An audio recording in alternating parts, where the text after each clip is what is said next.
How you doing, everybody? Hope you're having a great day and welcome back to another video. It's been a while since I've uploaded anything. The main reason for that is I got a new job, and that job is pretty consuming, I guess time consuming, but it's been great, been loving it. Also, some personal stuff that's been going on, but yeah, with the 2024, I'm hoping to release more videos. I'm not sure if I can confidently say that there'll be a timetable of when I'll release the videos, but I'll try to get as many of the recommendations of the people have been sending me. I've been reading your comments, and I've tried replying to as many as I can. I've responded to all of them with a like, so I've been reading that. Thank you for your comments, thank you for suggestions. I'll try to get as much of them done uh, with the time I have. Yeah. Um, yeah, so that's the main reason why I haven't uploaded anything. This video was actually supposed to come out in the beginning of January, in the first 2 weeks, but by the time I got to record anything, I realized my mic was broken, so I had to get a new mic. I used to use my phone's mic, but yeah, that phone is not working anymore. But yeah. So yeah, you might also notice that my face isn't part of this video, which is another setup change. So yeah, leave a like, subscribe, comment down below if you have any suggestions. So yeah, let's get on to the video. So by the title and by what's been in your face for a while, the video is going to be about Jake Thayne. This character has been a suggestion by about, I think, 3 people now. I'll try to find your comments and put them on the screen. If not, I do apologize. But yeah, Jake Thayne, he's from the book series known as Primal Hunter. I believe right now there's also a webtoon version of Primal Hunter. Let me pull it up. Oops, wrong spelling yet.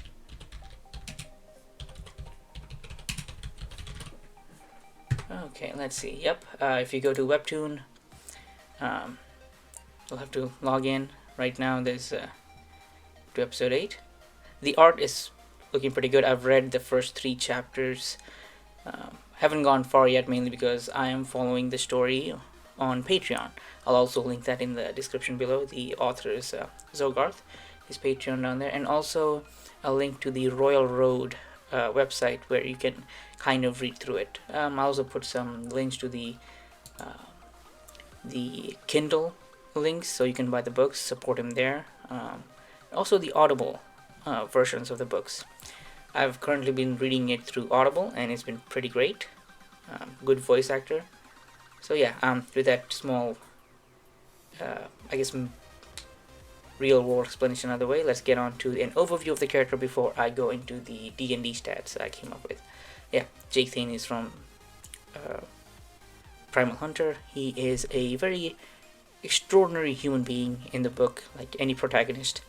The main difference between which you'll find is, one, in the story there's not just a class someone can have, they can also have a profession, as you can see from up top right here. His class is a archer, basically an archer version. That's the main thing. It's more detailed, but it basically focuses on archery. His profession is that of an alchemist. So just with that, you'd think making a class would be a multi-class between, I don't know, like an archer, which would be maybe a fighter focusing on archery, or a ranger, and then multi-classing with an artificer and then taking subclass alchemist. But I've gone on a different route. I'll also mention some of the other ways I've tried to make Jake Thayne. Oh, and another difference is Jake, I believe, currently is over level 200, something like that, if I'm correct. Yeah, so the leveling system is very different compared to D&D, and Jake has a plethora of skills and abilities that are very hard to compact in one character. It's similar to kind of how I did Jason Asano, try to get as many of the abilities and themes as possible into the build. So yeah, but yeah, we actually don't know how he looks like. Well, maybe fan art, but he's always been described as a hooded figure wearing a wooden mask and an archer. Most people in the story have basically said he looks very normal for a human being. So yeah, take that as you will. But yeah, he's also a champion, basically a chosen of the god known as the Malefic Viper, who is also a primordial. The definition of primordial is different in the books compared to in D&D. So basically, it's its whole thing. So yeah, so someone can also say, hey, maybe take cleric or an acolyte as the background or something like that. But those are very good suggestions that I'm giving you. You can use it for your build. But let's get into my build. Okay, so for the name, Jake Thayne. Race, I chose variant human. Before I go on any further, I'm gonna give a slight spoiler warning. Nothing I've said up till now is very spoilery. You would have found out in the beginning of the first book. But going on from here, there'll be some spoilers. So you've been warned. Let's go. And as I was saying, the reason I chose a variant human is because Jake has something known as a bloodline. And on Earth, in the story, there's only 2 people out of billions of people.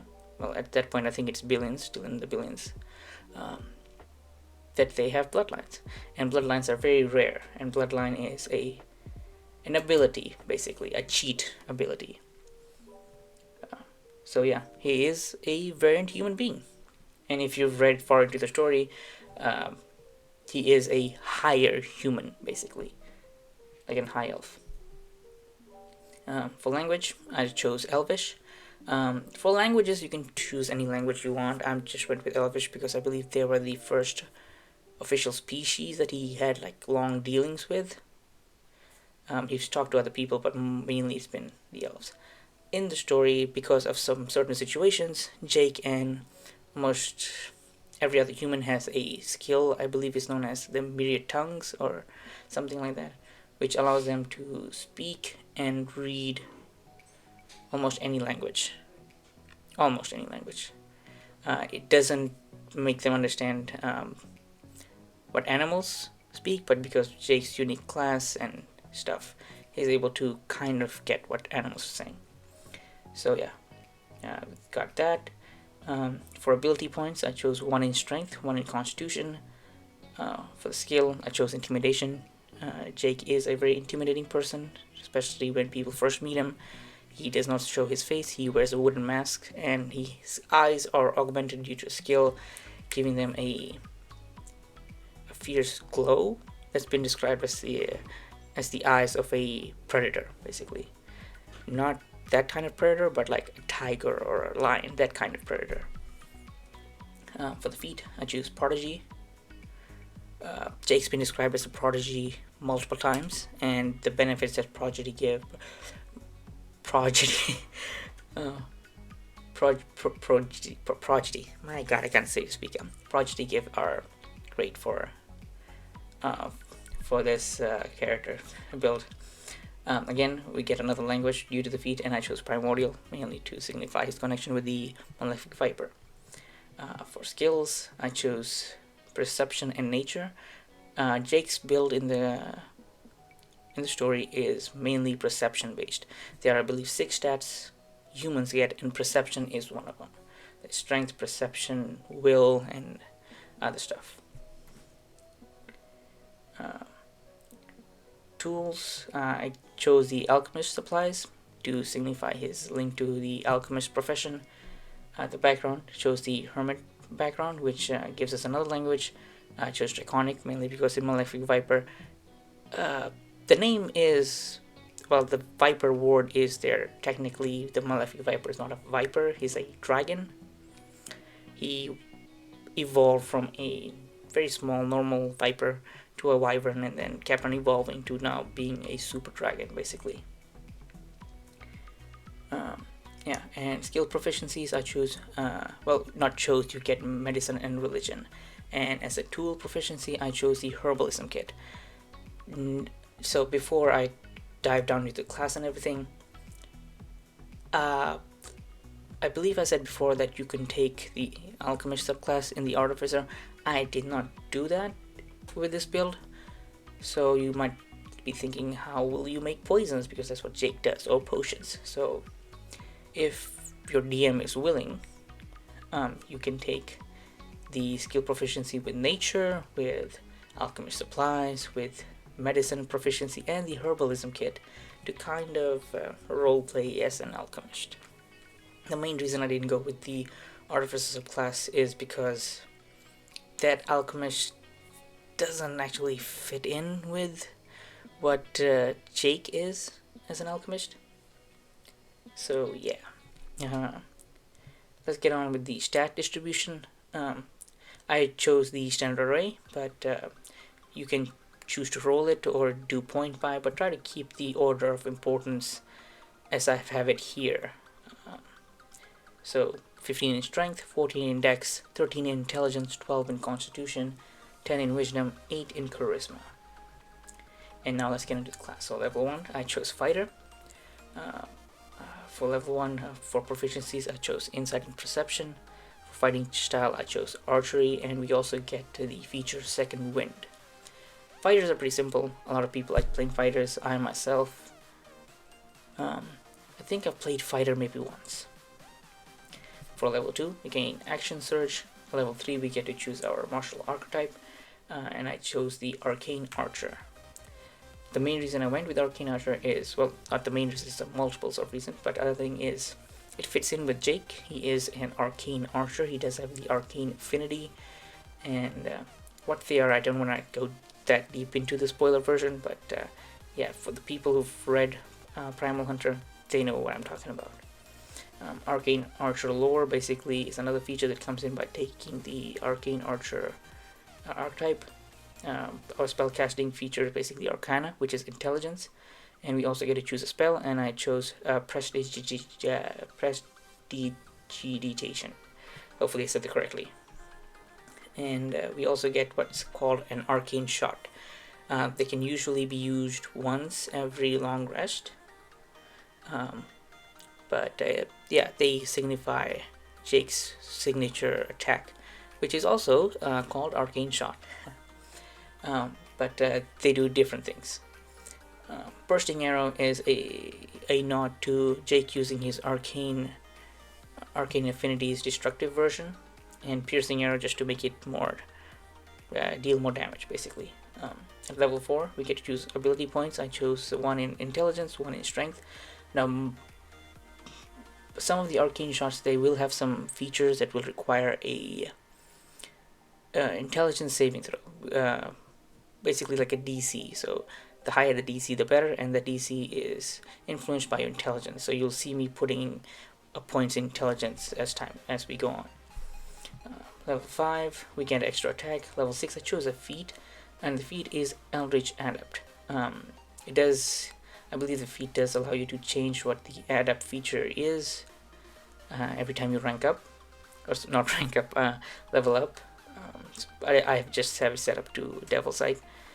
This might need a little reflavoring as to signify his connection with the Primordial. It does say Eldritch Adept, but I couldn't find anything that would link him to the Primordial other than the Primordial language and some other stuff.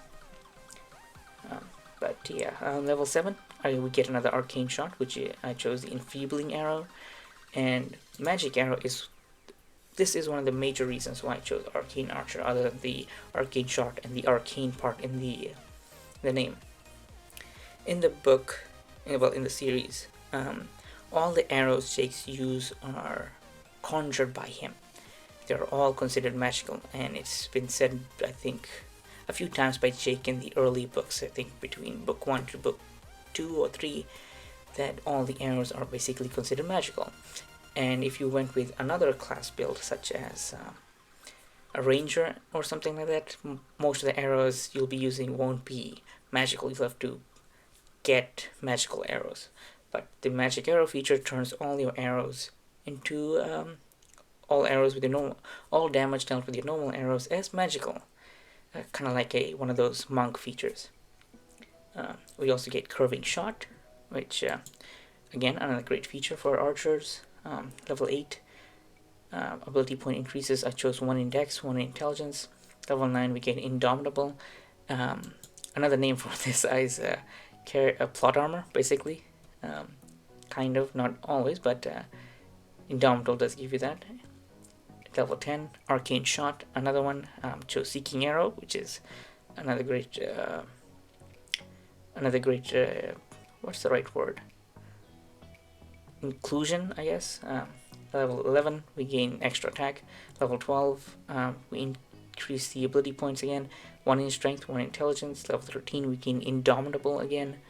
Level 14, I put both of those into intelligence, trying to get as high as the DC as possible.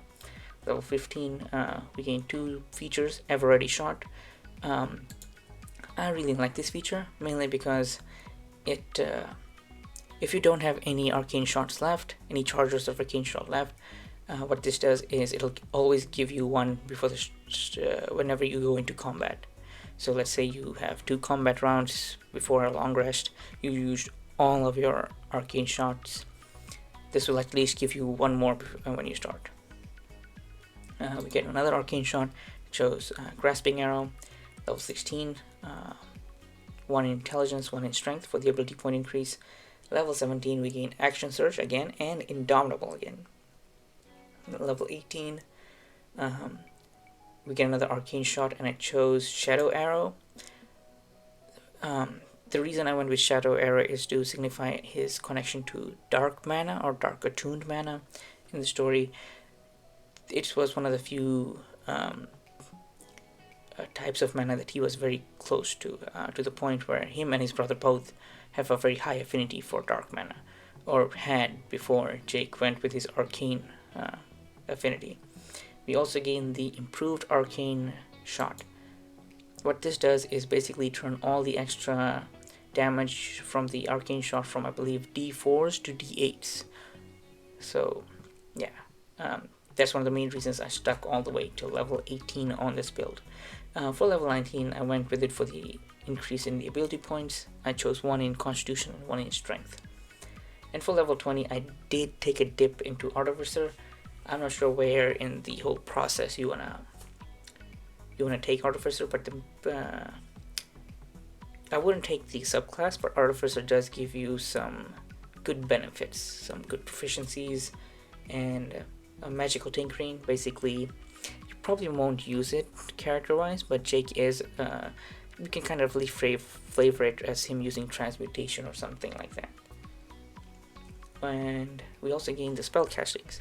The main one from the cantrips is Mage Hand, which you can kind of theme it as him using his magical strings to move stuff around with his magic. Acid Splash, just think of it as him carrying around a potion of acid. Now for the level 1 spells. Detect Magic, Jake has a very good sense of anything magical, so that goes in there. Disguise Self. This is because Jake likes to disguise himself a lot. He likes to hide who he is, doesn't like to,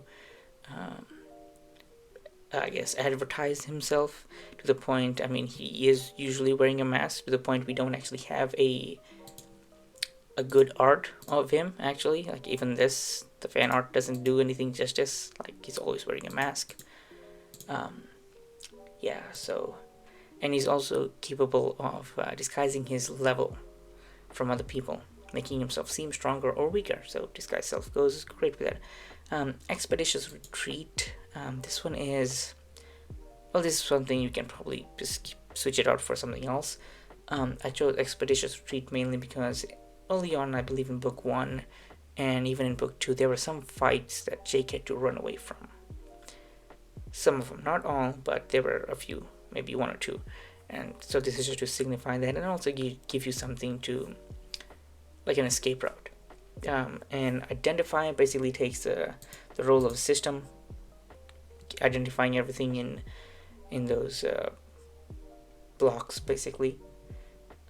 So yeah, that is my build for Jake Thayne. The other builds I went with was, I believe, Ranger, going pure Ranger with either Monster Hunter, or even Gloomstalker, I believe. Yeah, Gloomstalker Ranger. The version I made for Gloomstruck Ranger right now, I'm playing it in Baldur's Gate. So yeah, those are actually pretty good versions. But let's take a look at the end result. You'll end up with 20 in strength, 15 in dexterity, 14 in constitution, 19 in intelligence, 10 in wisdom, and 8 in charisma. Now normally I don't like having negative bonuses, but with this one it kind of makes sense because deception will be -1, and I believe persuasion will be -1, and performance. This kind of plays into Jake's theme. He isn't the most charismatic person out there. He's very bad at lying to the point where people don't actually tell him stuff, so he won't make a bigger mess of anyone else's plan, especially his patron. Yeah, he's a very bad performer, I guess, depending on what you think of him as performing. And persuasion is kind of like a 50-50. I mean, he is kind of good at persuasion, but at the same time not. Most people just go with it because he's so strong. So yeah, perception is +12. I've made a build where it was like +17. I've tried to go I think that's the highest I've gone. Okay, so sorry for that pause or that cut there, but got a phone call from someone, and now I'm back into this. So yeah, I was saying that I got persuasion all the way to 12, and the build I got all the way to 17. But if there's ways that you can think of, even in this build, or some stuff you'll change in this build to get it way higher, leave them in the comments down below. I am open to any suggestion. Now let's take a look at his weapons. I chose the studded leather, mainly because Jake does use leather armor right now, and I couldn't find a better one, so I just went with the +3 studded leather armor. Illusionist bracers. Jake does have braces that does increase his defense. So with basically what this does is it basically enables to create minor illusions at once. The braces, yeah. Whenever you cast a cantrip, you can use a bonus action the same turn to cast a cantrip. Okay, yeah. If I do remember correctly, so basically you can cast 2 cantrips, and that way you can kind of use detect magic or maybe identify together to remake the system thematically from the story. But he does have braces, which does increase his defense in the story. The dagger of venom. This was, I guess, standing for the bone dagger that he had in the beginning that would deal damage, and I believe he still carries some daggers around that does deal poison damage, or in this case necrotic damage. Let's see. The scimitar of life stealing. I believe he does have the scimitar that's like a cursed weapon. I forgot what the name is called. But we can probably look it up right now. Equipment, I believe it's like hunger or something like that. No. There it is. Somewhere very close. Scimitar of Debauchery, which I believe upgraded to become... yeah, there it is. Scimitar of Cursed Hunger. So yeah, basically what he does is every time you use it to attack someone, the blade steals a little bit of their life force and heals Jake back up. So that's the name suggests. A scimitar of life stealing. There we go. Yeah. The short sword of wounding is a stand-in for his nanoblades. Nanoblades basically very thin lightsaber, you can say that. It does leave wounds. With the wounding basically doesn't heal to signify very hot cuts being made. And for his bow, I chose the weapon of certain death. Basically creatures that are hit using bow, they can't regain hit points until they start the next turn. So this is a pretty good weapon for any, I guess, regeneration based creatures, or in the book it would be called vitality based creatures. like hydras and stuff like that. But yeah, this was the best bow I can find for him. There's probably better ones out there, but for this build, I thought that was the best one. Cloak of Elvenkind. This is a basically, as it suggests, a Cloak of Elvenkind gives you yeah, one of the main things is it gives you advantage on stealth checks. In the book, in the series, Jake does have a cloak that was given to him by the Altmar Empire, which is a empire made mainly of elves, or sorry, exclusively made of elves. They did give him a cloak that allows him to sneak around, blend in with the environment. So very thematically good match. In the story, he does have 2 rings that do increase some of his stats, but we don't have something like that in D&D, well, very rarely. So I just went with the rings that will help him out. The Ring of Mind Shielding, basically, it's just, yeah, pretty great in my opinion. It goes with all his stealthy stuff and everything like that. The other ring is the Ring of Water Walking. You can switch it out for any ring, but I went with the water walking one mainly because it didn't require attunement, or it's also a nod to, I believe, in book 3 when he is seen walking on water using magic. Yeah.